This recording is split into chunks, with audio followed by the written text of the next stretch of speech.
Jesus was about leaving, and he was talking to Peter in John chapter 21 from verses 20 to 22. Jesus was telling Peter what his assignment would be. And Peter turned to John and asked Jesus, what about this man? And Jesus said, feed my lamb. That's your assignment. Face your job. Jesus said, what does it matter to you if I say, will tarry here till I come? Face your work. Feed the lamb. That's the assignment I give you. Comparison is a game of fools. 2 Corinthians chapter 10 verse 12. He said, and they comparing themselves with themselves are not wise. Only fools make comparison.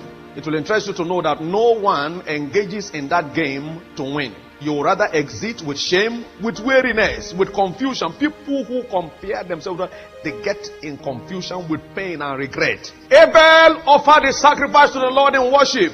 And as he was doing that, Cain was looking at him and comparing. He saw the smoke of Abel's sacrifice going up to heaven.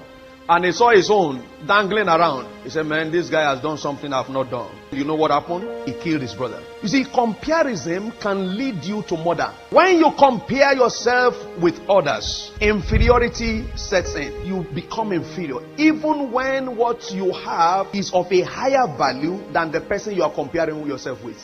Somebody wore a particular kind of dress and you are wearing another. If care is not taken, you are comparing. While your own may even be costlier, you may begin to have a feeling of inferiority. Most people who feel inferior simply engage themselves in comparison. And with inferiority, there is jealousy. They ask you, have you seen that sister? I say, well, what sister? Yes, sister. That dress she bought, she says, second new. Jealousy. And from jealousy, anger. Jealousy gives birth to resentment. When you begin to feel resentful about your neighbor, hey, watch it. You're already in that game. And I assure you, you can win. Beware. Anything that makes you unhappy with your neighbor's progress is already trapping you. You are either comparing your age, comparing your work, or the money you have, or the position. And how can somebody like that be doing that kind of thing? They are all expression of jealousy, anger, which brings about resentment that you don't even want to hear about the person. Watch it. They are traps of the enemy.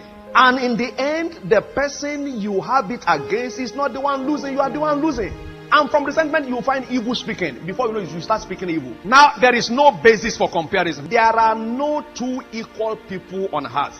Even those who are similar are still peculiar. It is your peculiarity that makes you different and outstanding and relevant. If you are not different, then you are not needed. That you are not somebody doesn't mean that you are a nobody. Everybody is somebody in his own class. Parents, be careful. Don't compare your children. Now, one of the plague of many homes today, couples, is comparison. Can't you be like that woman? Can't you be like that man? Differences create varieties, which in turn gives value. Life is a matter of time and sequence. It may not be your turn today, but it will become your turn tomorrow. Somebody is lifted today. Rejoice with him. It is his turn. Tomorrow it will be your turn. Woman, don't compare your neighbor's house to your house. Putting pressure on your husband.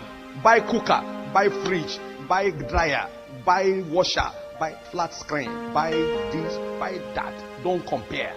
It is when you start going from house to house that you'll be seeing what is not in your house and start putting pressure in your home. Beware of comparison.